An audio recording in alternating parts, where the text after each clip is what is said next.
Hello, welcome to mission success. आज हम कुछ फिजिक्स का इम्पोर्टेंट सा क्वेश्चन कवर करेंगे। चलिए पहले क्वेश्चन से शुरुआत करते हैं।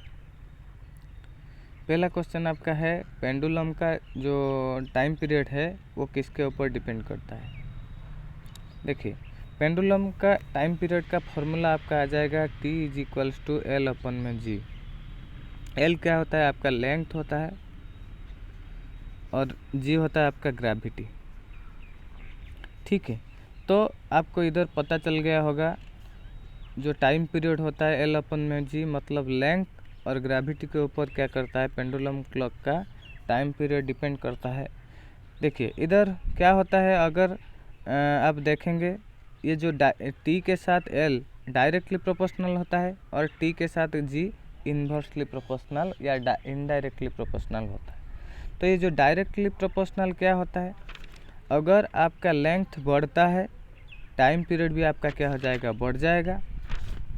अगर लेंथ घटता है, कम होता है, तो टाइम पीरियड भी आपका क्या होगा, घट जाएगा, डिक्रीज हो जाएगा। ये होता है directly proportional. Inversely proportional, indirectly proportional या इन्वर्सली प्रोपोर्शनल क्या होता है, ये अपोजिट होता है। मतलब g बढ़ेगा तो आपका t घटेगा और g घटेगा आपका t क्या होगा, बढ़ जाएगा। ये आपको याद होना चाहिए। तो इसलिए आपका आंसर क्या हो जाएगा, इधर g ऑप्शन नहीं है, ग्रेविटी ऑप्शन नहीं है, तो आपका आंसर क्या आ जाएगा, लेंथ हो जाएगा आंसर। देखिए इधर आप थोड़ा देखिए, पेंडुलम क्लॉक ये हो गया आपका, इसका जो रॉड है जिसको हम लेंथ भी बोलते हैं, ये हो गया पेंडुलम। ठीक है, ये जो आपका रॉड होता है ये समर सीजन में क्या होता है, टेम्परेचर ज़्यादा होता है, टेम्परेचर बढ़ता है। टेम्परेचर बढ़ने के कारण आपका थर्मल एक्सपेंशन होता है। थर्मल एक्सपेंशन होने से ये रॉड जो आप देख रहे हैं इसका लेंथ भी क्या हो जाता है, बढ़ जाता है। लेंथ बढ़ेगा तो पेंडुलम का क्या होगा, टाइम पीरियड क्या होगा, बढ़ेगा। क्यों, हम इधर देखें टाइम पीरियड जो लेंथ अपन में जी जो फॉर्मूला से डायरेक्टली प्रोपोर्शनल लेंथ के साथ है टाइम पीरियड। तो अगर आपका लेंथ बढ़ता है टाइम पीरियड भी क्या हो जाएगा, बढ़ेगा। अगर टाइम पीरियड भी बढ़ेगा तो आपका जो पेंडुलम क्लॉक है कैसे चलेगा, स्लो चलेगा। ये तीन चीज़ आपको याद रखना है। जब समर सीजन में आपका टेम्परेचर बढ़ता है तो आपका थर्मल एक्सपेंशन के कारण आपका जो पेंडुलम क्लॉक का रॉड होता है उसका लेंथ क्या होता है, बढ़ता है। लेंथ बढ़ेगा तो हम इधर देखें टाइम पीरियड भी बढ़ेगा। अगर टाइम पीरियड बढ़ेगा पेंडुलम क्लॉक कैसा चलेगा, समर सीजन में स्लो चलेगा। ये तीनों चीज़ आपको अच्छे से याद होना चाहिए। बहुत बहुत बहुत इम्पोर्टेंट है, रेलवे का ये फेवरेट क्वेश्चन है। ठीक है, इसका ऑपोजिट होता है आपका विंटर सीजन में। विंटर सीजन में क्या होता है, जब आपका लेंथ क्या होता है, घटता है। जो आप रॉड दिख रहे हैं उसका लेंथ जब डिक्रीज होता है, डिक्रीज होगा तो टाइम पीरियड को क्या आएगा, टाइम पीरियड भी डिक्रीज होगा, क्योंकि टाइम पीरियड के साथ लेंथ डायरेक्टली प्रोपोर्शनल होता है। तो टाइम पीरियड डिक्रीज होगा, लेंथ भी डिक्रीज होगा, लेकिन क्लॉक कैसा चलेगा, फास्ट चलेगा। समर सीजन में स्लो चलता है और विंटर सीजन में कैसे चलेगा, आपका फास्ट चलेगा। ये सब चीज़ आपको याद रखना है। इधर आप देख सकते हैं पेंडुलम क्लॉक का डायग्राम जो है, इधर देख सकते हैं। ये जो उसका लेंथ हो गया, ये पेंडुलम हो गया। इस वाला पोजीशन को हम इक्विलिब्रियम पोजीशन या मीन पोजीशन भी बोलते हैं। ठीक है, वो कैसा मोशन करता है, ऊपर जाता है फिर नीचे आता है, फिर इधर से ऊपर जाता है फिर नीचे आता है। ये जो ऊपर जाएगा लास्ट तक जाएगा, मतलब इस तरफ जो एंड है और इस तरफ जो एंड है, इन दोनों तरफ एंड को हम एक्सट्रीम पोजीशन बोलते हैं। एक्सट्रीम पोजीशन बोला जाता है, लास्ट पोजीशन बोला जाता है इसको। ठीक है, ये जो मोशन करता है ऊपर जाता है फिर आता है मीन पोजीशन तक, फिर ऊपर एक्सट्रीम पोजीशन तक जाता है, फिर मीन पोजीशन तक आता है। ये जो मोशन करते हैं उसको हम ऑसिलेशन मोशन या ऑसिलेटरी मोशन बोलते हैं। क्या, ऑसिलेटरी मोशन, इधर लिख देता हूँ, ऑसिलेटरी मोशन बोला जाता है इस टाइप का मोशन को। ठीक है, ये सब आपको याद होना चाहिए। नेक्स्ट क्वेश्चन चलते हैं। नेक्स्ट क्वेश्चन आपका है, which of the following is the smallest unit of length. मतलब इधर इनमें से पूछा है, इनमें से इन चारों में से कौन सबसे स्मॉलेस्ट यूनिट होता है लेंथ का, ये होता है आपका फर्मी मीटर। ठीक है, ये सबसे फर्मी को हम फेम्टो भी बोलते हैं। इधर आप सब देख सकते हैं, जो आपका माइक्रोमीटर होता है वो होता है आपका 10⁻⁻⁶। नैनोमीटर जो होता है 10⁻⁻⁹। एंगस्ट्रॉम हो जाता है 10⁻⁻10। ठीक है, सबसे छोटा क्या है जिसके ऊपर माइनस का साइन ज़्यादा है, तो फर्मी में आता है 10⁻⁻15। तो ये सबसे छोटा हो जाता है। फर्मी को हम फेम्टो भी बोलते हैं।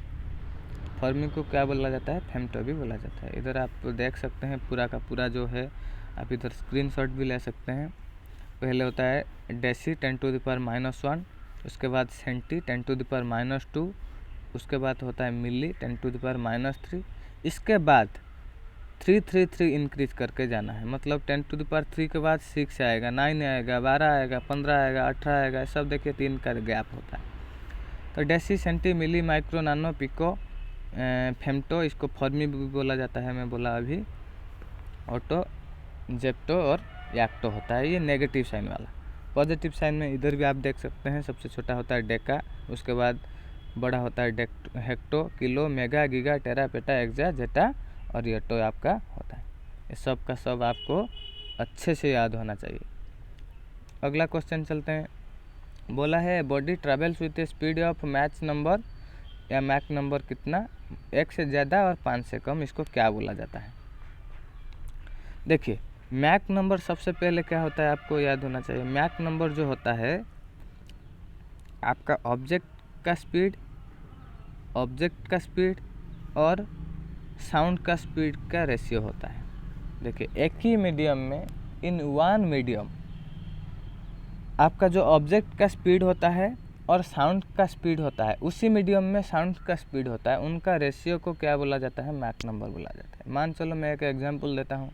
स्ट्रेटोस्फीयर में आपका एरोप्लेन चल रहा है, वो जो जगह में एरोप्लेन चल रहा है उसी जगह में एरोप्लेन का स्पीड और उसी जगह में साउंड का स्पीड का रेशियो को क्या बोला जाता है? मैच नंबर बोला जाता है।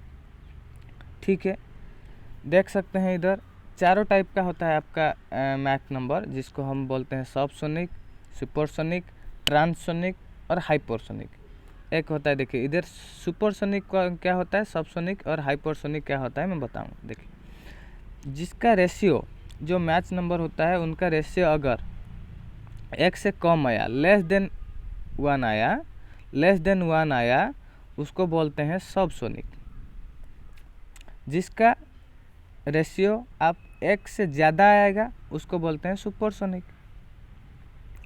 ठीक है, 1 से कम आया उसको बोलते हैं सबसोनिक, 1 से ज़्यादा आएगा तो उसको बोलते हैं सुपरसोनिक। अगर आपका मैच नंबर जो 1 ही आया, मतलब 1 निकल के आया, ठीक है, उसको बोलते हैं ट्रांससोनिक बोलते हैं। जिसका मैक नंबर का रेशियो क्या आएगा, जिसमें मैक नंबर क्या आएगा, 1 ही आएगा, 1 आएगा, उसको ट्रांससोनिक बोलते हैं। ठीक है, 1 से कम आएगा तो सबसोनिक, 1 से ज़्यादा आएगा तो सुपरसोनिक। लेकिन जब 5 से ज़्यादा आएगा, मोर देन 5 आएगा, उसको हम क्या बोलेंगे? मोर देन 5 आएगा उसको बोलेंगे हम हाइपरसोनिक। ये 5 से ज़्यादा होता है, ये 1 से कम होता है, ये सुपरसोनिक 1 से ज़्यादा होता है। एक होता है ट्रांससोनिक। इधर भी आप देख सकते हैं डायग्राम में, जो आपका मैक नंबर होता है वो क्या होता है, ऑब्जेक्ट का स्पीड और साउंड का स्पीड एक ही मीडियम में, दोबारा बता रहा हूँ, 1 मीडियम में जो ऑब्जेक्ट का स्पीड और साउंड का स्पीड ऊपर रहेगा हर टाइम, ऑब्जेक्ट का स्पीड नीचे साउंड का स्पीड रहेगा, ये भी आपको याद होना चाहिए। उनका जो रेशियो है उनको हम क्या बोलते हैं? मैक नंबर बोलते हैं।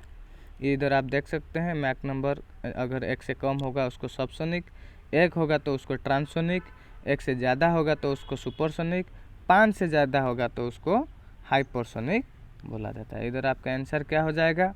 1 से ज़्यादा, 5 से कम, तो आपका आंसर आ जाएगा ऑप्शन नंबर 1 सुपरसोनिक। चलिए नेक्स्ट क्वेश्चन आपका पूछा है when A ship float on water. देखिए, एक प्रिंसिपल होता है, उसको बोलते हैं आर्किमेडिस प्रिंसिपल। आर्किमेडिस प्रिंसिपल क्या होता है? आर्किमेडिस प्रिंसिपल होता है एक, मैं आर्किमिडीज प्रिंसिपल बताने से पहले आपको बियॉन्ड फोर्स क्या है वो बताना चाहूँगा थोड़ा। बियॉन्ड फोर्स क्या होता है? बियॉन्ड फोर्स जो होता है, देखिए ये है, मान चलो पानी में एक हम मान चलो नाव छोड़ दिए, नाव या बोट छोड़ दिए, जो भी हो। ये जो नाव क्या करेगा, देखिए अब नाव में क्या होता है, इतने तक मान चलो पानी आ जाता है ऊपर हिस्सा तक।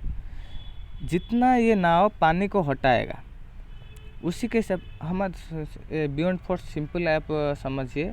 बियॉन्ड फोर्स क्या होता है? पानी ऑब्जेक्ट के तरफ एक अपवर्ड फोर्स लगाता है, ऊपर के तरफ पानी ने क्या करता है, एक अपवर्ड फोर्स लगाता है, तो उसको हम बियॉन्ड फोर्स बोलते हैं। उसके बाद मैं बताऊंगा आर्किमिडीज प्रिंसिपल क्या होता है। हम इधर देखें बियॉन्ड फोर्स क्या होता है, पानी जो अपवर्ड फोर्स बॉडी के ऊपर लगाता है उसको ही हम बियॉन्ड फोर्स बोलते हैं। ठीक है, देखिए आर्किमिडीज ने क्या किया, आर्किमिडीज ने क्या उनका प्रिंसिपल क्या था, अपवर्ड बियॉन्ड फोर्स, मतलब जो बियॉन्ड फोर्स है, अपवर्ड फोर्स लगा रहा है, that is exerted on a body, जो बॉडी के ऊपर अपवर्ड फोर्स लग रहा है, इमर्स्ड इन द फ्लूइड, जो पानी के अंदर था, जो बोट था और जो भी था। अपवर्ड फोर्स जो पानी के अंदर जो बॉडी था उसके ऊपर जो लग रहा है वो किसी का इक्वल होगा, किसके साथ इक्वली और फुल्ली और पार्शियल इक्वली होगा, वो जितना पानी को उधर से निकाला होगा। मेरा कहना का मतलब है, इधर आप देख सकते हैं डायग्राम में अच्छे से समझा पाऊँगा।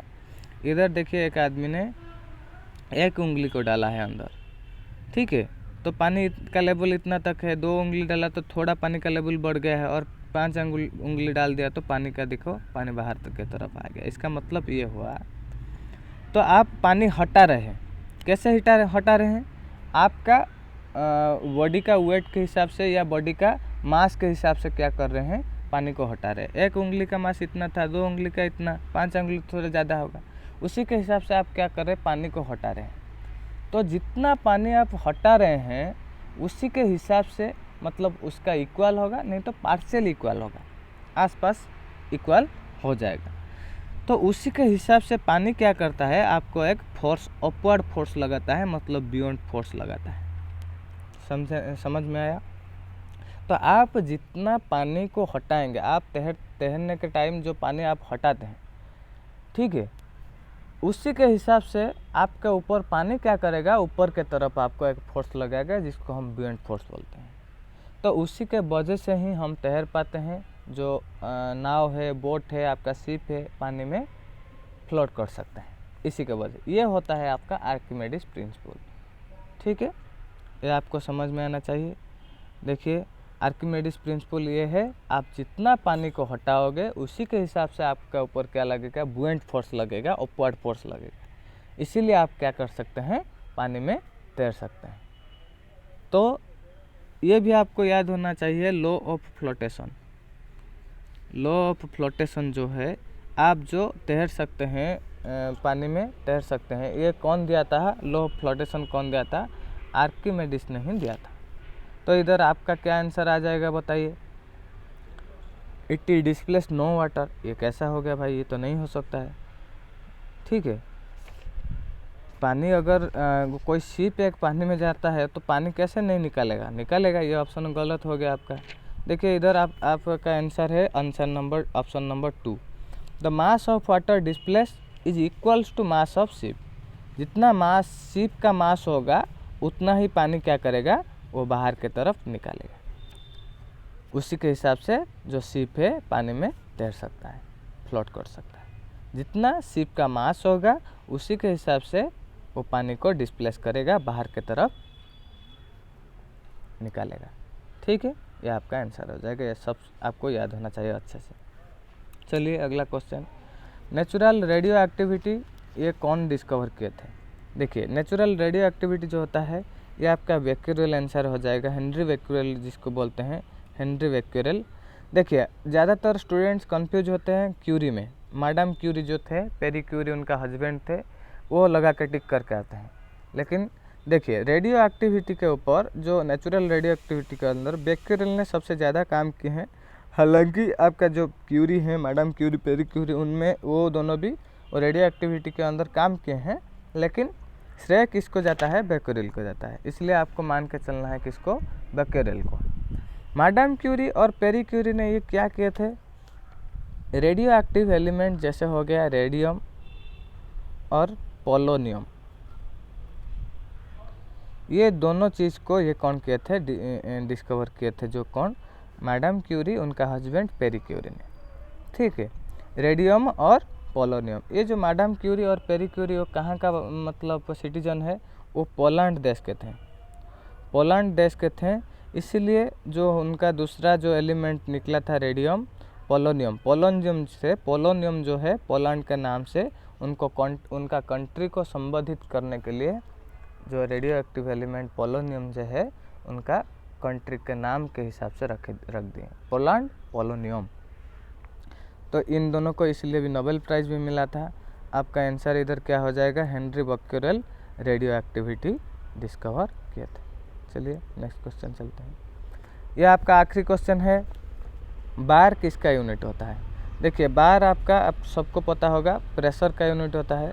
बारोग्राफ जो है प्रेशर में नापते हैं। फोर्स जो है आपका न्यूटन हो गया, उसका यूनिट न्यूटन। और फ्रीक्वेंसी का आप हो गया हर्ट्ज। भारत में कितना हर्ट्ज चलता है ये आपको बताना है कमेंट में। भारत में कितना हर्ट्ज परमिशनेबल है आपको बताना है, ठीक है। एनर्जी का होता है जूल। ये सब का सब आपको याद होना चाहिए, ठीक है। आज के लिए इतना ही था।